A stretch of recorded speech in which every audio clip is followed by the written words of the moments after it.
Today's Coaching Coordinator podcast is a segment of the Texas High School Coaches Association convention last summer.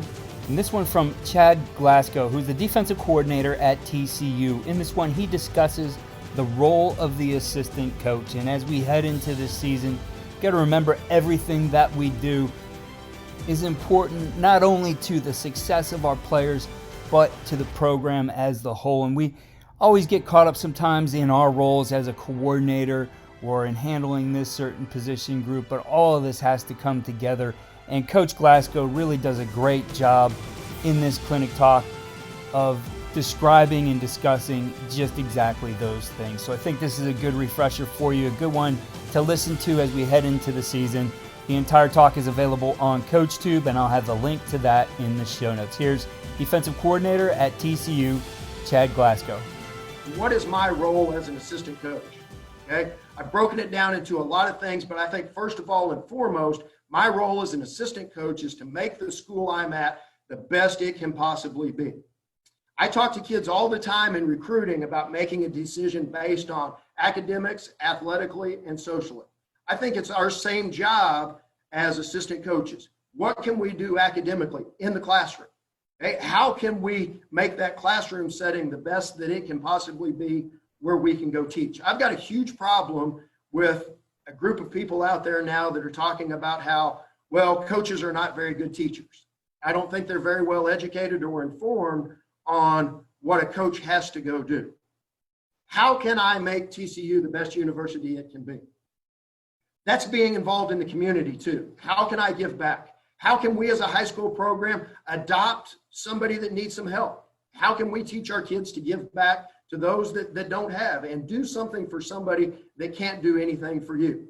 Okay. How can I make TCU better from a athletic standpoint? How can we put a product on the field that we're really, really proud of and we can go win and compete day in and day out with everything that we do?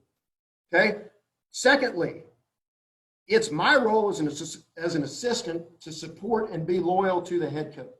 Okay, he gave me a job, just like every one of you, your head coach gave a job. Okay, we have got to go be loyal to him, and we'll talk a little bit about what loyalty means to me individually and to what it means to you. What's your definition of loyalty? How do I go be loyal? Okay, I've got to do, as an assistant, I've got to provide ideas that may be a little bit different that will help us, again, in different forms of the program. How can we tweak our off season? What kind of X and O things can we go do as a program that may make us better? How can we go out and research, and how can we do those things? I'm going to go back to the loyalty deal for a second because I think it really ties in with bringing up ideas. I think it is so healthy and so needed to sit in staff rooms and to sit into offensive and defensive staff rooms and special team staff rooms and have really, really good conversations. Okay, bring up ideas that may be a little bit different, but it's also my job to make sure that those ideas can be something that we can go do within our program and how we go do things. But when we walk out of that door, we've all got to be on the same page. It's got to be how we are going to do it. It's our idea, and it's us now that are moving forward with what we do. I think something else that becomes really important as an assistant coach to do and is a necessary part of being in an elite program is how well do we know our players? Okay, it's my job as an assistant to know how Garrett does something. Okay, how does Garrett go learn, first of all and foremost? Okay, what kind of things make Garrett tick? What is he excited about? Where does he want to go? What does he want to go do? What does he want to accomplish as a person? What does he want to accomplish as a player? And how can I help him go there? What's his family situation like? How does he handle different things that happen to him? What makes Garrett tick? And the more I know about those things, the easier it's going to be for me to reach Garrett and do those things when it comes time to go teach Garrett something different, when it comes time to go push Garrett on the football field in ways that he's not been pushed. And I think that is so important, and that may be the most important thing we can do as an assistant coach is really get to know our players. I think some key ways to go do that, get on their space sometimes. Have a kid over to your house for a barbecue. I think it would be an unbelievable opportunity as a high school coach to go do a home visit like we get to do as college coaches. Go sit into a kid's home. see exactly what that environment's like there, and get to spend quality time with him where they can ask you questions too, and they're really comfortable. Parents are around, or parents may not be around, but it's their home turf. How can I make them feel more comfortable that when we do have a problem or there's something that comes up, hey, we can go solve this thing better and really get to helping that young man as it happens. I think something else that becomes important when you're talking about being an assistant coach or being a part of a staff or a winning program is, what are my expectations in the office? Okay, I think the office setting is something, first of all and foremost, it's got to be a professional deal. Okay, when it's time to go to work, we need to get ourselves in there and we need to go work. Okay, there's a job to go be done, and we're going to be judged on the job and how we go do that. Okay, what does being professional mean? Okay, I think it means treating people with respect in that office. Doesn't matter if it's the secretary, doesn't matter if it's managers, trainers, any of those people that you run across. It may be parents, it may be boosters, it may be community members, but you're going to run across a bunch of different people day to day walking down your hallway, and they are all going to have an opinion of you. It may be a visiting parent that's come over to buy tickets for a game and you happen to see them in the office. They're all going to have an opinion of you and how you run your program. I think it's so important, and it is our job to make sure that we put our best foot forward and we give those guys the opportunity to have a great opinion of us. Treat people with respect. Smile, say hello, be around them, do those things.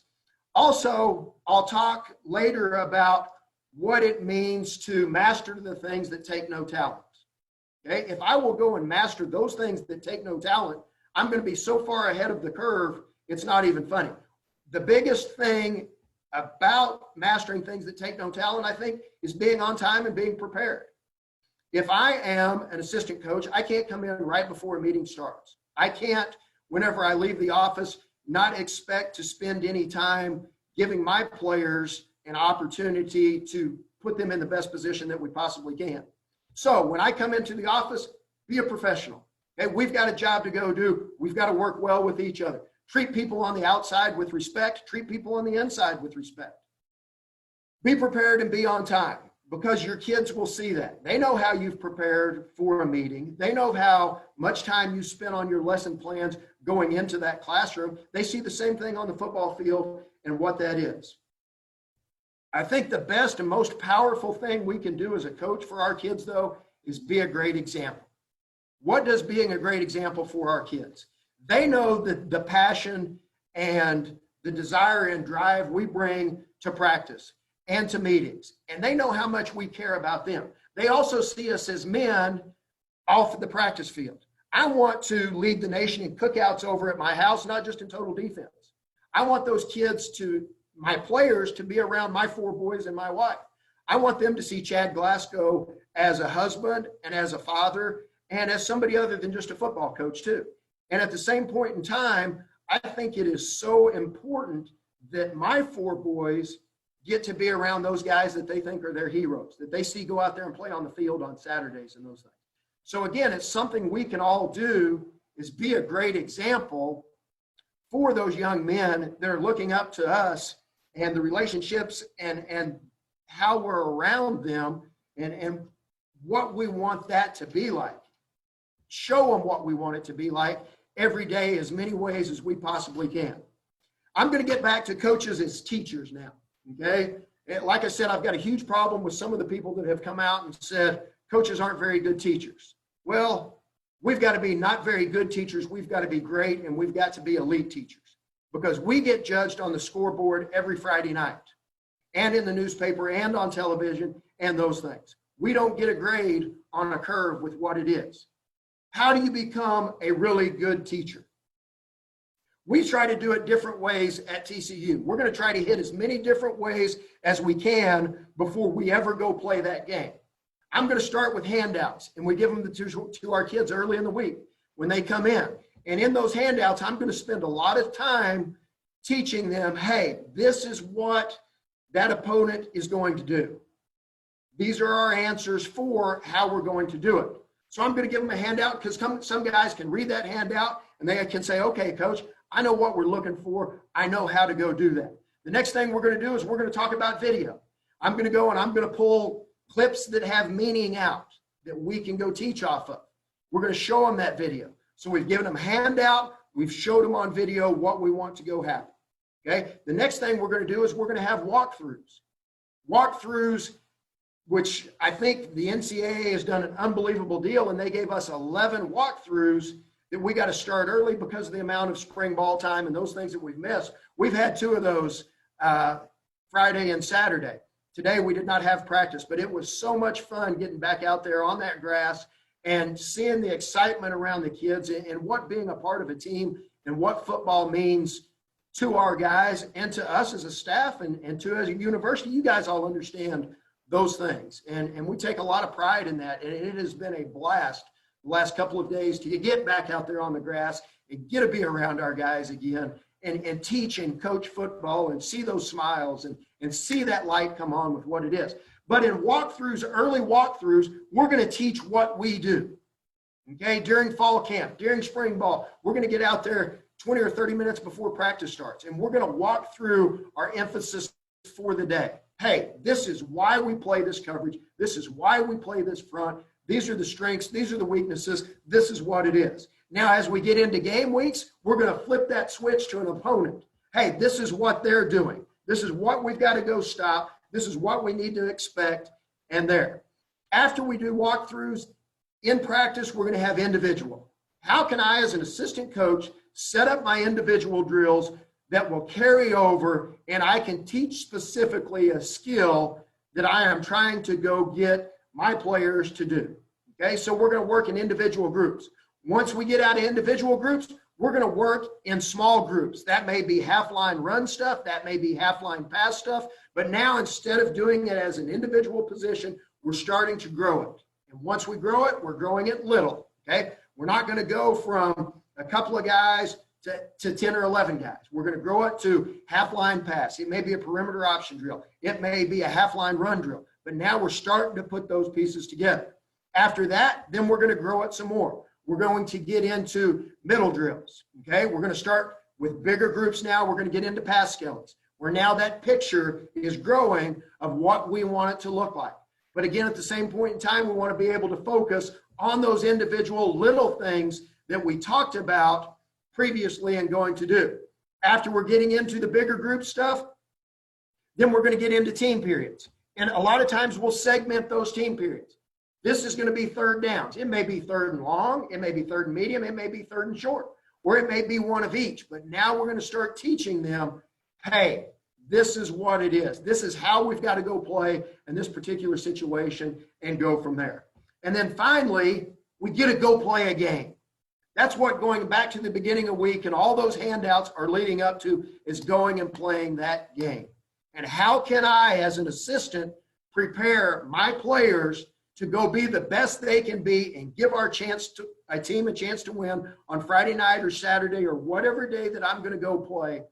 How can I put him in the best position to go be successful and help our team win?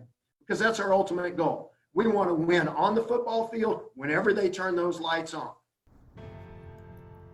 There's more to this talk and a lot more you can pick up from it as Coach goes into how they approach practice in every single one of their periods, different days of the week, how they approach leadership. So a lot to take away from this one. Again, it is on CoachTube on the Texas High School Coaches Association channel. The link to this one is in the show notes. Follow all we're doing at coachandcoordinator.com and follow us on Twitter at Coach K. Grabowski.